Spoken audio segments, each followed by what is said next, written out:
1 Tessalonicenses 5, no versículo 9, que diz assim: porque Deus não nos destinou para a ira, mas para a aquisição da salvação por nosso Senhor Jesus Cristo. Guarde essa expressão, aquisição da salvação. Foi para isso que o Senhor nos destinou. Obviamente que quando uma pessoa ela vive, ela tem alimentado vários objetivos na sua vida. Quando você pensa em viver, o ser humano comum ele pensa em desfrutar das coisas que esse mundo produz. Porque a ideia do mundo de viver a vida é desfrutar das coisas que existem aqui, daquilo que o homem produz, daquilo que a tecnologia produz. Então, há sempre um desejo no homem de consumir, de adquirir aquilo que esse mundo produz, aquilo que esse mundo vende. E as pessoas elas vão vivendo a sua vida na expectativa de ter essas aquisições, e para isso é na cabeça das pessoas viver a vida, aproveitar a vida. Você deve ter ouvido muitas pessoas dizendo: nossa, você tem que aproveitar a vida, né? Um domingo como esse, você tem que aproveitar a vida. Você está enfornado na igreja, como se nós é que não estivéssemos aproveitando. Porque o senso comum é aproveitar, significa desfrutar de tudo que esse mundo produz. É a ideia de viver ou de aproveitar a vida. Só que para nós é uma coisa diferente. Porque a nossa vida não está aqui. Nós estamos aqui de passagem. Essa não é a nossa morada. Então, o que nós precisamos adquirir é a salvação. Esse tem que ser o foco principal. As nossas atenções, elas se voltam para a eternidade. Não para aquilo que é temporário, mas para aquilo que é eterno. A igreja primitiva pensava assim. É interessante a gente observar o que atrai as pessoas hoje e o que atraía as pessoas no começo da igreja cristã. O que atrai hoje uma pessoa para a igreja? O que faz com que alguém se sinta atraído por Cristo e comece a fazer parte de uma igreja? Quando a gente olha para o mundo hoje, a gente percebe que muitos são atraídos pelos benefícios. Ou seja, aquilo que Deus pode fazer pela pessoa. Porque a ideia de consumo, ela é a mesma.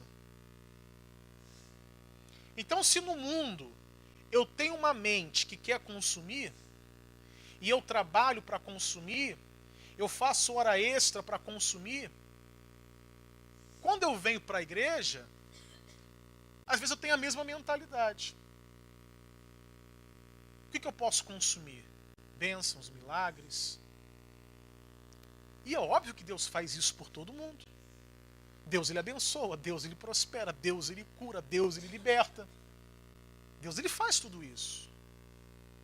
Mas o que tem atraído é justamente aquilo que a pessoa pode receber de Deus. Diferente da igreja primitiva, onde a mentalidade das pessoas era aquilo que eu posso dar a Deus. Porque ser cristão naquela época significava que você ia ser perseguido, significava que o governo poderia confiscar os teus bens, e, em último caso, e não era raro, na verdade muito comum, significava perder a vida. Então tente imaginar um mundo onde as pessoas são atraídas entre aspas, por uma religião aonde você só vai ter prejuízo. Você vai ser perseguido. Os teus bens vão ser confiscados. E você corre um risco muito grande de ser morto. Então a ideia daquele povo era completamente diferente. Por quê? Porque para eles, morrer era lucro. Porque se eles morressem, eles iriam encontrar com o Senhor mais rápido. Olha a mente. Aqui a gente luta para viver o máximo possível. Lá, eles não se importavam de morrer, porque queriam encontrar-se com o Salvador. Então isso é que atraía as pessoas. Não a ideia do que elas poderiam ter no mundo, mas a ideia do que elas poderiam ter na eternidade. Por isso que quanto mais se matavam cristãos, mais cristãos se convertiam. E isso não parece ter lógica. Porque como é que alguém vai ser atraído por uma coisa aonde ela vai sofrer, aonde ela vai ter prejuízo, aonde ela vai morrer? Mas por quê? Porque a sociedade daquela época, a mente das pessoas, estavam voltadas para a aquisição da salvação. Era o que elas queriam. É o que elas desejavam. A eternidade com Cristo. Então a grande meta, o grande objetivo de uma pessoa era o quê? A vida eterna. A salvação.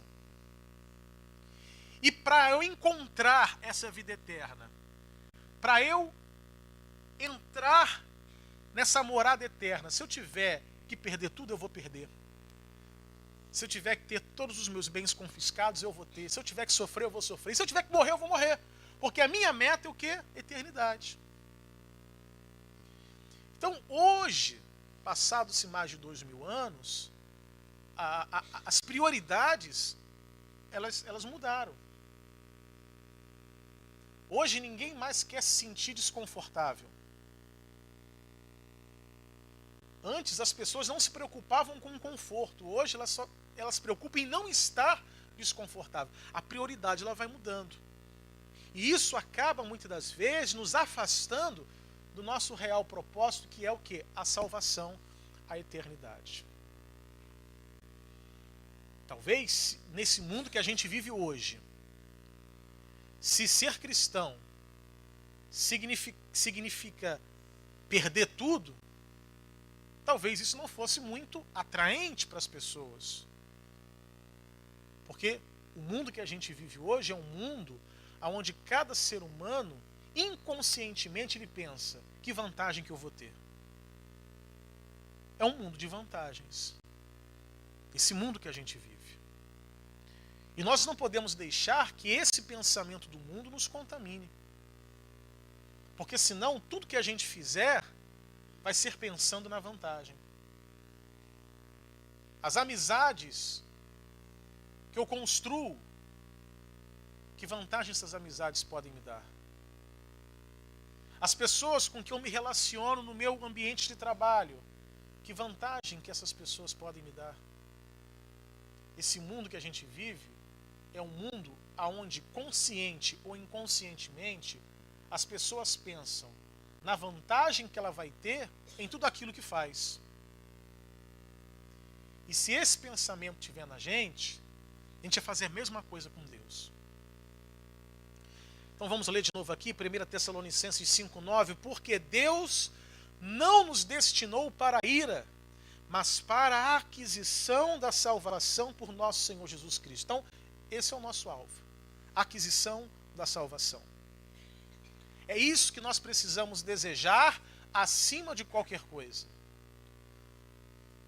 Há aquele ditado, né, que a pessoa fala, né, que você não vai levar nada dessa vida, né? Mas a única coisa que você leva é a salvação. Quando você morrer, você vai deixar tudo. A única coisa que você vai carregar contigo é o passaporte para a eternidade. Então é a única coisa que você vai carregar. Então, significa que tem que ser a única coisa que realmente tem que importar para você. Se a única coisa que eu carrego da vida é a salvação, então é o que me importa de fato. Não apenas a nossa salvação, mas a salvação das pessoas. Se nós não nos importamos com a nossa, também não vamos nos importar com as dos outros. E as pessoas precisam de salvação. Ezequiel capítulo 18, Ezequiel 18, 23. Desejaria eu, de qualquer maneira, a morte do ímpio? Diz o Senhor Jeová. Não desejo antes que se converta dos seus caminhos e viva? O desejo de Deus é que o ímpio se converta e viva. Deus, ele não tem prazer na morte do ímpio. Mas Deus quer que o ímpio se converta e viva. Nós não podemos nos contaminar com a maldade desse mundo. E a contaminação da nossa alma é uma coisa tão sutil que às vezes não percebemos. Nós sabemos que o mundo é mau. E o mundo, ele raciocina em cima da maldade que está presente nele. Mas nós não. Nós não podemos desejar a morte do ímpio. E eu falo isso porque a gente vive dias de más notícias. Nós estamos cercados de más notícias. Você vê no noticiário dois assuntos que se alternam: corrupção e violência. Se não está falando de alguém que roubou, está falando de alguém que levou uma bala perdida. Se não é a bala perdida, é alguém que roubou. Então são dois assuntos que não saem. Ou é corrupção ou é violência. Ou é violência ou é corrupção. Então, e essas más notícias, que às vezes a gente nem para ver, mas sempre tem alguém que conta, as más notícias chegam. Só que esta má notícia não pode nos contaminar. Porque senão a má notícia também nos torna pessoas más. E aí, nós vamos começar a desejar a morte do ímpio. Tem que morrer. Tem que ir para o inferno. Tem que sofrer. Porque esse é o pensamento do mundo. O mundo é mau. Então as pessoas raciocinam dentro dessa malignidade. Sempre desejando o mal. Mas por mais que alguém esteja na impiedade, nós temos que olhar para esta pessoa como alguém que precisa ser salvo. Não como alguém que precisa ser destruído.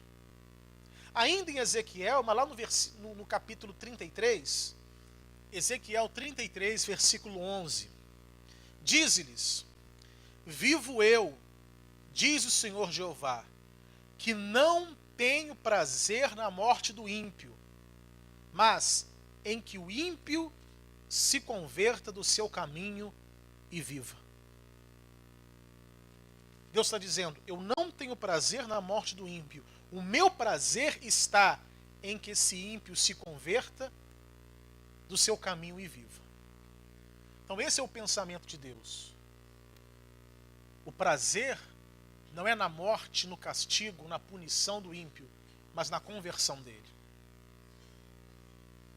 Nós, como igreja, temos que pensar do mesmo jeito. Nós, como igreja, temos que pensar da mesma forma. O nosso prazer deve estar na conversão do ímpio, na salvação do ímpio, e não na destruição do ímpio. Porque a partir do momento que a gente começa a ter prazer ou alegria na destruição do ímpio, significa dizer que o amor de Cristo deixou de estar presente em nós. É claro que todo e qualquer escândalo nos causa indignação. Mas o que a gente faz com a indignação? De uma forma geral, todas as pessoas estão indignadas com a violência, com as más notícias, com o que acontece no Estado. Quantos aqui talvez não sejam funcionários do Estado e estão sem receber ou recebe de pouquinho em pouquinho? A pessoa fica indignada. E se a gente não vigiar, o município vai caminhar para essa mesma situação. Creio que não. Mas quantos não estão indignados? Quantos não estão deixando de pagar as contas? Quantos não estão com o nome sujo? Por quê? Porque não recebe. E obviamente que às vezes a pessoa está numa idade que ela não tem como voltar para o mercado de trabalho para complementar a sua renda. Ela vai depender daquela pensão, daquela aposentadoria que é justo, porque ela lutou a vida inteira por aquilo. Quantos não estão indignados? Só que a indignação não pode transformar-se em raiva. Indignação não é necessariamente uma raiva. A indignação é um estado em que eu não aceito aquela situação. Mas eu não posso alimentar uma raiva. Porque se a raiva entra em mim, eu deixo de ser misericordioso. Se a raiva entra em mim, o amor de Cristo ele sai na mesma proporção. E aí, a gente vai começar a desejar a morte do ímpio, ao invés de desejar a salvação dele. Porque o fenômeno é que as pessoas se contaminem e fiquem com raiva por causa do erro dos outros.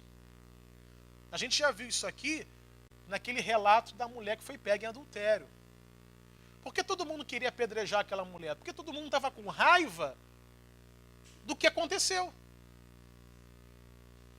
Não aconteceram com aquelas pessoas que estavam com a pedra na mão, mas elas tomaram a dor para si e queriam ali fazer justiça. Mas não é uma justiça, é uma espécie de vingança. Aonde eu faço no outro, aonde eu deposito no outro toda a raiva que está dentro de mim. Raiva que às vezes tem como origem uma outra coisa. Mas quando a raiva está dentro de você, você acaba tentando despejar aquilo em alguma coisa ou em alguém, que não tem nada a ver com o assunto. Então aquelas pessoas que estavam com a pedra na mão, elas estavam indignadas com alguma coisa e tentavam descontar naquela mulher que foi pega em adultério. Essa semana aqui eu comentava numa igreja nossa, onde na rua da igreja teve um assalto, numa farmácia, e aí os dois assaltantes correram porque estava passando um carro da polícia na hora, e a polícia desceu e atirou nos dois. Um fugiu e o outro caiu na porta da igreja. Aí começou aquele tumulto, as pessoas tentando se esconder dentro da igreja tal. Aí o pastor saiu, quando fui ver tinha lá um baleado no chão, mas baleado, mas quase morrendo por conta da gravidade do tiro. Aí o pastor foi lá para orar por aquela pessoa, e as pessoas não queriam que o pastor orasse. Não, pastor, não vai orar não, tem que ir para o inferno mesmo, tem que deixar morrer. E o pastor foi lá, quase que estavam linchando o pastor. Aí o pastor foi lá, olha só, meu amigo, eu estou vendo que você tá indo embora, você está morrendo, essa é a hora, se você quiser aceitar Jesus, pegou na mão do cara, e você pode se arrepender agora, o Senhor pode te salvar. Salvar nada, tem que ir para o inferno. E o pastor está lá orando, não sei o quê. E as pessoas começavam a debochar, dizendo, esses bandidos não são mole, até para morrer tem alguém para querer salvar. Isso mostra o quê? Que o mundo está contaminado pela própria maldade do mundo. Ou seja, você começa a desejar a morte do outro, porque você se sente atingido por aquilo ali. Obviamente que as pessoas que estavam ali não tinham nada a ver com o assalto, não foram atingidas pelo assalto, mas é a indignação que se transforma em raiva, que você acaba tentando projetar aquilo no outro. Uma raiva que está em você, talvez por algum outro motivo. Só que o cristão não pode ser assim. Obviamente que aquele que estava ali morrendo, que acabou levando um tiro da polícia, podia ter uma mãe que é crente, podia ter um parente que estava na igreja orando por ele. E obviamente, quando as pessoas são próximas a nós, por pior que elas possam ser, a gente deseja que elas se salvem. A gente faz isso na quarta-feira. Vamos orar pela família. E quantos de nós não temos um parente ou um familiar que está numa vida errada, que está levando uma vida perigosa e que pode morrer a qualquer momento? E nós estamos orando para essas pessoas para quê? Para que elas se salvem, para que elas se convertam, para que elas se acertem com Deus. Então, se desejamos isso para as pessoas que são próximas a nós, também temos que desejar o mesmo para aquelas que não são. por mais que a sociedade seja vítima da violência, nós, como igreja, não podemos desejar a morte de quem quer que seja. Porque nem Deus deseja a morte do ímpio. Mas ele deseja o quê? Que o ímpio se converta, que o ímpio se salve, que o ímpio viva. Mudando de vida. Sendo uma pessoa diferente. Esse é o desejo de Deus. Então, por mais que nós estejamos indignados com o que acontece ao nosso redor, não podemos deixar que a indignação roube de nós a misericórdia. Porque a partir do momento que você vê que o ímpio morre, ou você ri e diz, bem feito, ou você chora e diz, Senhor, foi uma vida que se perdeu. Foi uma vida que não conseguiu ser alcançada pelo Evangelho. Então, como é que nós reagimos quando o ímpio morre? Lá em Lucas, no capítulo de número 9, versículo 51. E aconteceu que, completando-se os dias para a sua assunção, manifestou o firme propósito de ir a Jerusalém. E mandou mensageiros diante da sua face. E indo eles, entraram numa aldeia de samaritanos, para lhe prepararem pousada. Mas não o receberam, porque o seu aspecto era como de quem ia a Jerusalém. E os discípulos, Tiago e João, vendo isso, disseram, Senhor, queres que digamos que desça fogo do céu e os consuma, como Elias também fez? Então tente imaginar a cena. Geralmente Jesus, quando ele desejava ir a alguma cidade, alguns discípulos iam na frente para preparar o caminho, para preparar a pousada e para começar a anunciar que Jesus estaria ali em determinado dia. Só que os discípulos que foram na frente não foram bem recebidos. E por não serem bem recebidos, ficaram com raiva. E aí eles perguntam para Jesus, né? Tente imaginar a cena, né? Empolgados com a ideia. Jesus, né? Queres que digamos que desça fogo do céu e os consuma, como Elias também fez? Exemplo bíblico. E tentam aplicar aquilo pela sua raiva. Porque pelo fato deles não terem sido recebidos, ficaram com raiva daquele povo, e a raiva leva você a querer destruir o outro. Porque a raiva é um sentimento de destruição. A raiva leva você a querer destruir. Então a raiva que os discípulos estavam dos samaritanos fez com que eles quisessem a destruição dos samaritanos. E aí, eles só queriam que Jesus desse um ok. É aquela pessoa que já chega diante de Jesus com a ideia formada. Ela só quer um ok. Ela só quer um sinal positivo. Porque ela já tem uma ideia do que quer fazer. Ela não está perguntando para Jesus o que fazer. Ela está sugerindo a Jesus o que fazer. Senhor, quer que eu mande? O Senhor autoriza? Se o Senhor autorizar, eu faço igual a Elias. Faço uma oração e vai cair fogo do céu e vai queimar toda essa gente. Aí você vê, puxa, quem é que está dizendo isso? Tiago e João. Logo João, né, que era o discípulo do amor, o mais tranquilo, o mais amoroso de todos os discípulos. João, nessa fase, ainda era menor de idade, tudo bem, não era um adolescente, João era o mais novo de todos. Mas você vê que até uma pessoa que é calma, serena e tranquila, se ela deixar que a raiva entre, ela tem os piores sentimentos. E quem disse isso aqui não foram duas pessoas do mundo, não, foram discípulos de Jesus. Então pode acontecer com qualquer um, até com você, se você permitir. É aquele momento em que a raiva leva você a querer que o outro seja queimado, como era o caso aqui. A mesma coisa pode acontecer com você, que está lá vendo televisão, vê a notícia, fulano estuprou uma criança, e você tem que morrer, esse safado. Vai vir aquele desejo.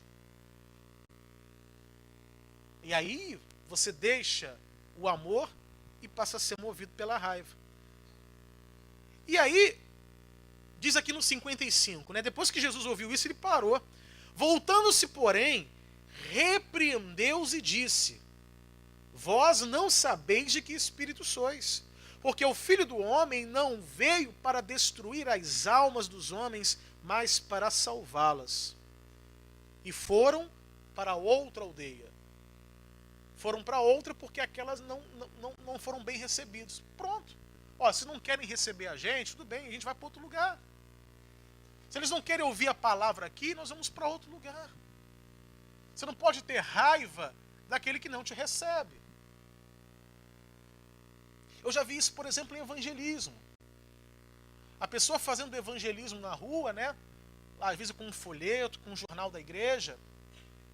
Aí você aborda uma pessoa, a pessoa te recebe com pedradas. Quer saber, tem mais que se dane você mesmo. Vai para o inferno. Se é jeito de me tratar. Já vi isso em evangelismo. A pessoa fica com raiva do outro que não recebeu. Não ser assim, não ser assim. Quer que eu mande fogo do céu? É a vontade que dá a pessoa. Mas por quê? Porque está sendo contaminada pelo mal, pela raiva. Não, temos que ser diferentes. Quando Jesus ouve isso, não, vocês não sabem de que espírito vocês são. Eu não vim para destruir, eu vim para salvar. Porque esse é o desejo de Jesus, salvar. Pode ser o ladrão da cruz, pode ser a mulher adúltera, pode ser quem for. Mas pastor, ele não merece. Mas quem merece aqui? Ninguém merece.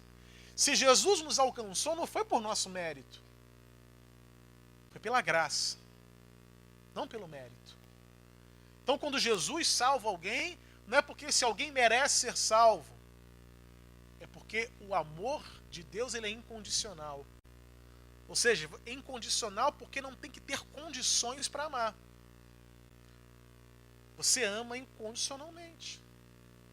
Então esse é o amor de Deus. Que não pode estar só em Deus. O amor de Deus tem que estar em nós. Para que a gente possa agir com o outro da mesma forma que Deus agiria. Lá em Jonas, no capítulo 3, abra lá sua Bíblia. Jonas recebeu a missão de Deus de ir pregar em Nínive. Os ninivitas eram um povo cruel, um povo sanguinário, um povo pecador. E aí então, Deus mandou que Jonas pregasse para esse povo. E a gente conhece a história. Jonas se recusou, fugiu e pegou um barco, né, um navio, para ir para Tarsis. Se escondeu no navio. E o navio começou a enfrentar problemas na navegação. Descobriram que Jonas era o motivo disso. Jogaram ele no mar. O mar se acalmou. Veio o grande peixe, engoliu Jonas. E você conhece a história. O que eu quero chamar a sua atenção é que muitos imaginam, ou muitos alimentam a ideia de que Jonas fugiu com medo. Ou seja, Jonas, ele foge por causa do medo de ir para a cidade de Nínive. E às vezes o senso comum está nisso. Jonas, ele fugiu, né? A gente chama ele de fujão. Fugiu para não cumprir o mandamento de Deus. Fugiu pelo medo de ir para Nínive. Mas não é bem isso. Quando Jonas ele vai para Nínive, como finalmente ele vai para Nínive, ele prega a palavra de Deus. Jonas 3, versículo 1. E veio a palavra do Senhor segundo vez a Jonas, dizendo: levanta-te e vai à grande cidade de Nínive e prega contra ela a pregação que eu te disse.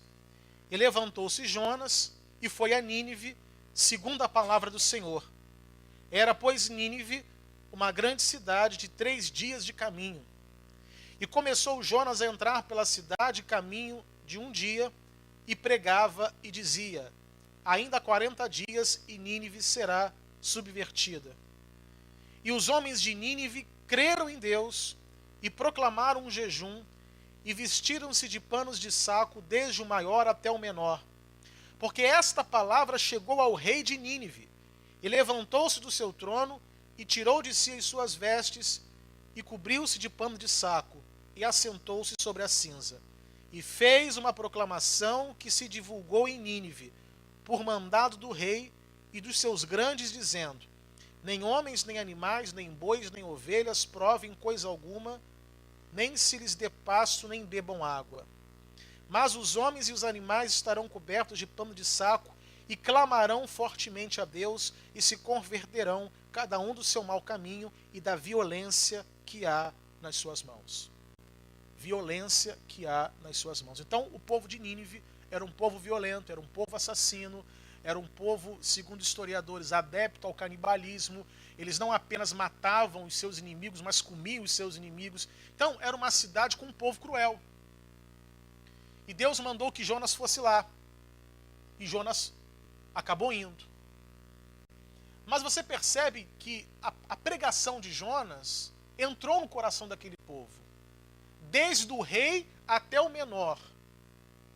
Todo o povo se converteu. Deus fez uma obra. Aquele povo se arrependeu. Aquele povo se converteu. E Deus, que disse que iria destruir aquela cidade, não vai mais destruir. Porque a pessoa se converteu. Uma nação inteira, 120 mil homens, como Deus fala aqui mais à frente, se converteram. Tente imaginar, né? Uma cidade com 120 mil pessoas. Os padrões da época, era muita gente. Muita gente. Só que tente imaginar que você é Jonas. Você é o pregador. Você é o ministro da palavra. Deus te dá uma missão para você pregar em Nínive. Imagine que você é o Jonas e você vai. E você prega e a cidade inteira se converte. Como é que você vai se sentir? Vai se sentir bem. Puxa, Deus me usou. Eu preguei aqui e a cidade inteira se converteu. Deus me usou na pregação, Deus me usou na palavra. Todo mundo se converteu, todo mundo jejuou, se vestiu de pano de saco. Se você fosse Jonas, você ficaria empolgado, você pularia de alegria, porque Deus te usou para salvar uma cidade inteira. Mas não foi o que aconteceu com Jonas. Ficou com raiva. Diz aqui, vamos ler aqui o versículo 10, Jonas 3, versículo 10. E Deus viu as obras deles, como se converteram do seu mau caminho, e Deus se arrependeu do mal que tinha dito que lhes faria e não o fez.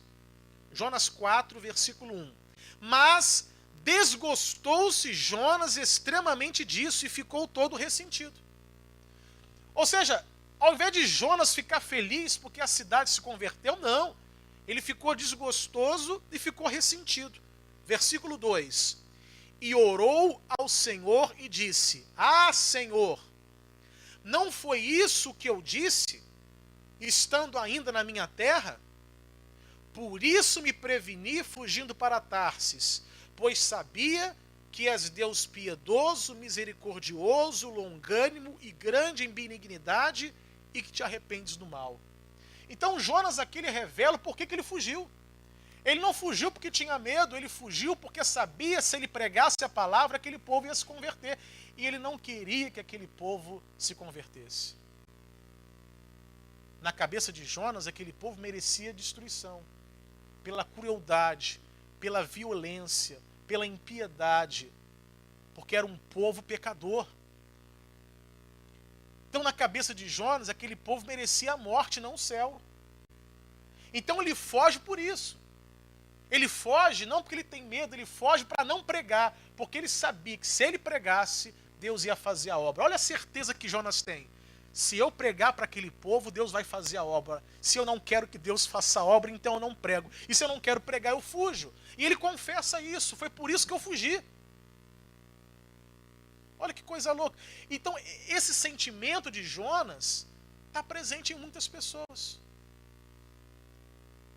Porque na cabeça de muitos, o ímpio tem que ser destruído. O ímpio tem que ir para o inferno. O ímpio tem que morrer.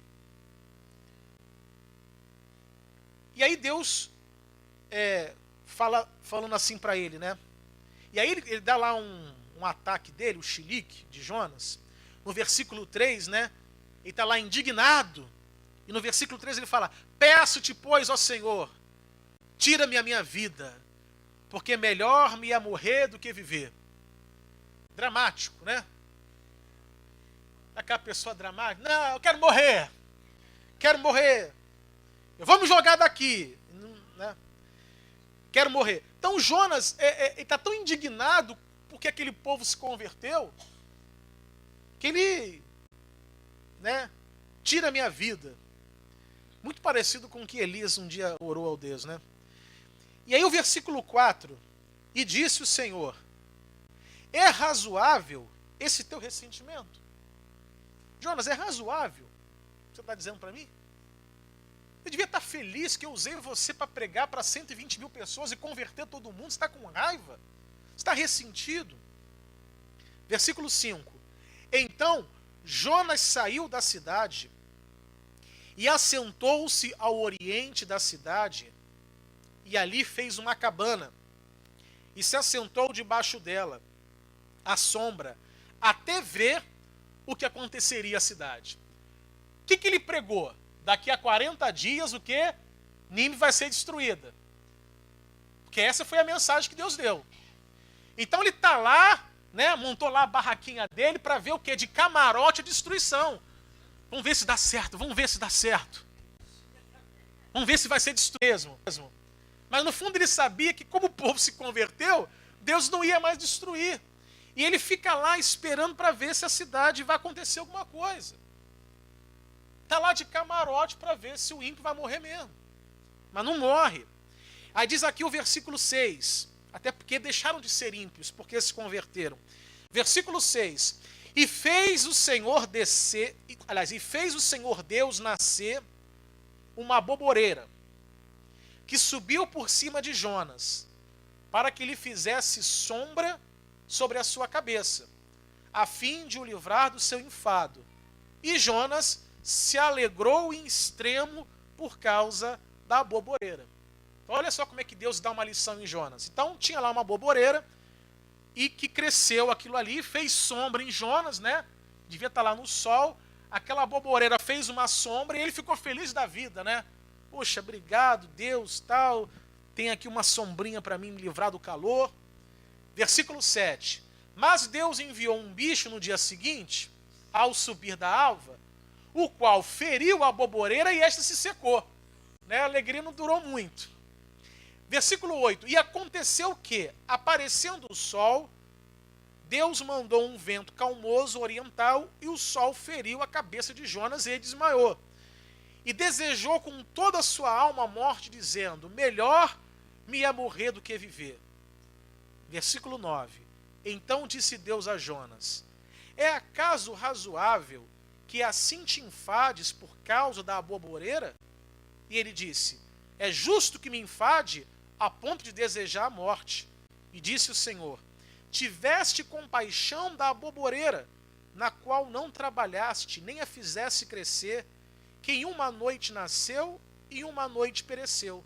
E não hei de eu ter compaixão da grande cidade de Nínive, em que estão mais de 120 mil homens, que não sabem discernir entre a sua mão direita e a sua mão esquerda, e também muitos animais? Ou seja, ô Jonas, você está indignado, penalizado por causa da morte da aboboreira. E não está penalizado por causa da morte de 120 mil pessoas que se salvaram. Espera aí, Jonas. Você dá mais valor a uma planta do que ao homem?